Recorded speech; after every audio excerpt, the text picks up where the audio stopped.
here with winemaker Jaimee Motley, and we're up on Stony Hill Vineyard on Spring Mountain, and we're at an elevation of about how high? 1,400 feet. And the ranch goes down to? Down to 600. You have a 162-acre property. Mm-hmm. How many acres planted?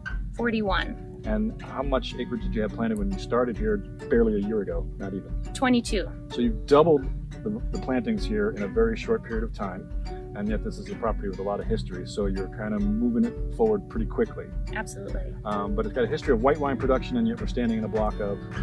This is Cabernet Sauvignon. This is the original Cabernet planted in 2004. Our original planting of white here is Riesling in 1948. That's down the slope, mid-slope by the residence. But you were talking about just before we went on camera how you feel like there's a little shift to red wine production here. Why is that? From everything we've tasted with the red wines being produced from the estate, we're really excited about what we're drinking, and it is getting a little bit warmer up here, and we think Cabernet and some other varieties are more adaptable to that weather shift. Now, being on Spring Mountain, you have different exposures, elevations, lots of stuff going on, different soil types, so you really have to kind of micromanage your viticulture. Let's just talk specifically about this Cabernet block.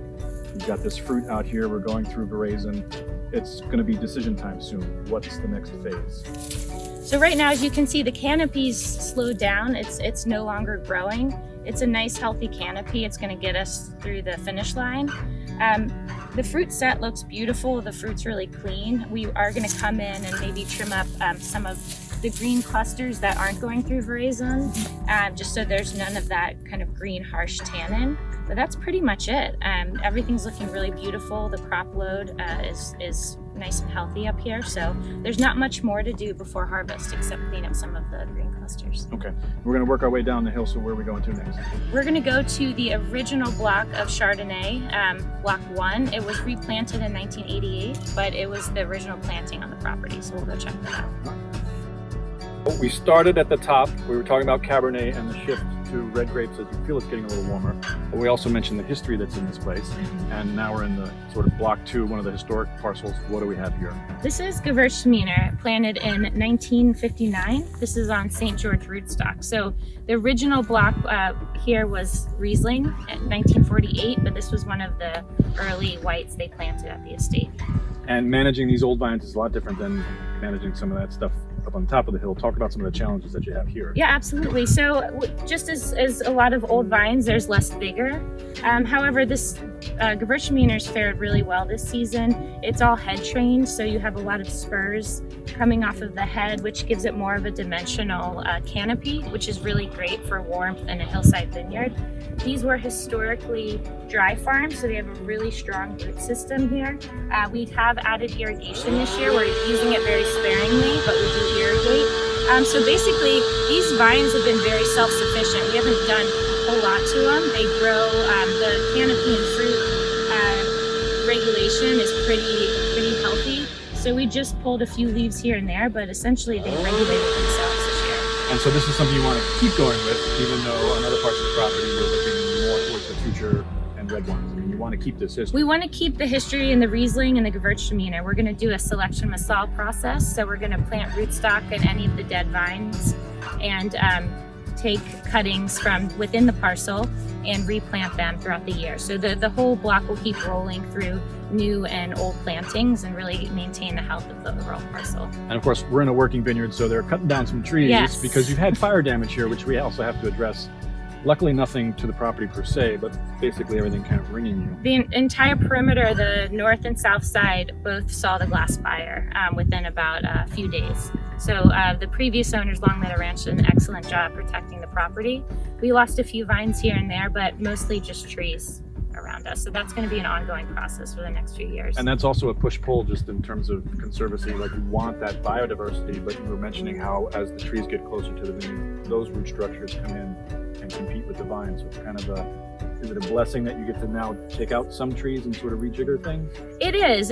And these trees, a lot of them aren't native and they're more flammable anyway. So it's really just getting the ecosystem of the forest back into balance, thinning out some of the perimeter, which the trees are already dead from the fire, and having a little healthier root structure for the perimeter vines. Okay. And what's the next spot we're going to go see? We're going to go down to Block 8. Block 8 is a really exciting parcel.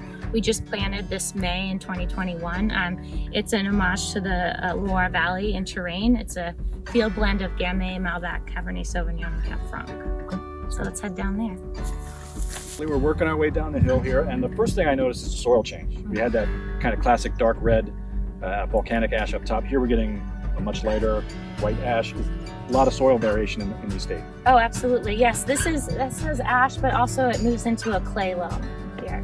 And this is all new plantings and grapes that haven't been planted on the estate before. So tell us a little bit about what you're doing here. Absolutely. So yeah, this is what we're going to call a field blend.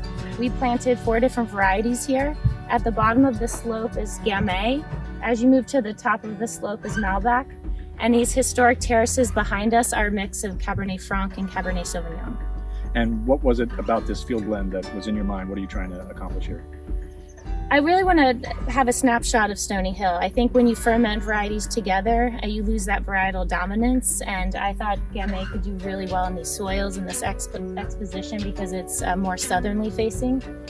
So blending the two and using varieties that are already planted on the property, but in a new parcel, just something that people can drink that talks more about the story and the soils than actual varietals. So a bit of a European approach here, that sort of classic field blend. Mm-hmm. And then what do you think you're going to get off this in terms of ripeness, in terms of density? Is it very similar to what you have at the top of the hill? Do things really change throughout? In my experience and from what I've studied here so far, it changes quite a bit. The elevation is pretty drastic. The soil density, this is south facing, the Cabernet at the top is west facing. So I think this is a little bit cooler down here. The Gamay, I think by the time the Cabernet and Cab Franc ripen on a very exposed terraced hillside, the Gamay will catch up to it. So I think this place just seemed like a perfect union to mix varieties. And we got one more stop to make in the vineyard. Where are we going next? We are going to the Riesling plant in 1948.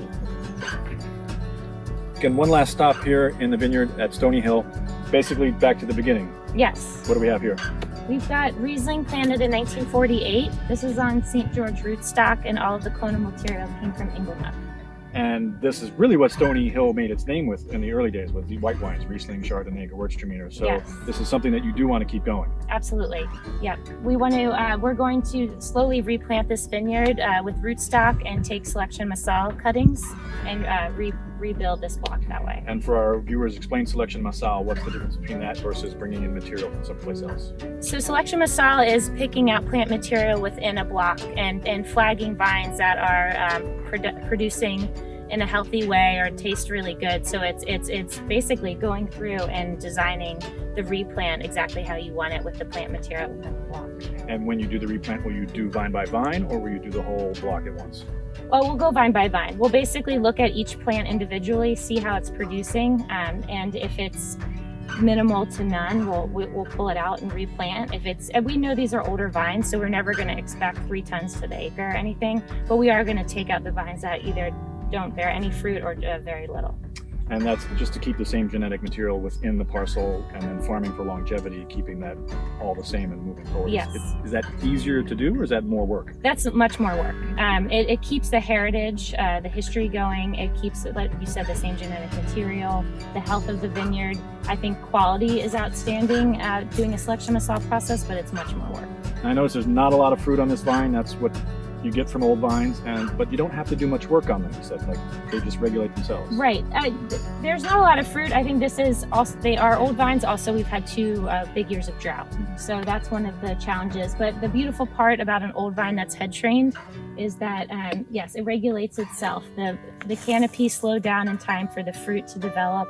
We did a little bit of tipping, but that's all. We haven't touched these vines otherwise. So that's a beautiful part about this heritage block.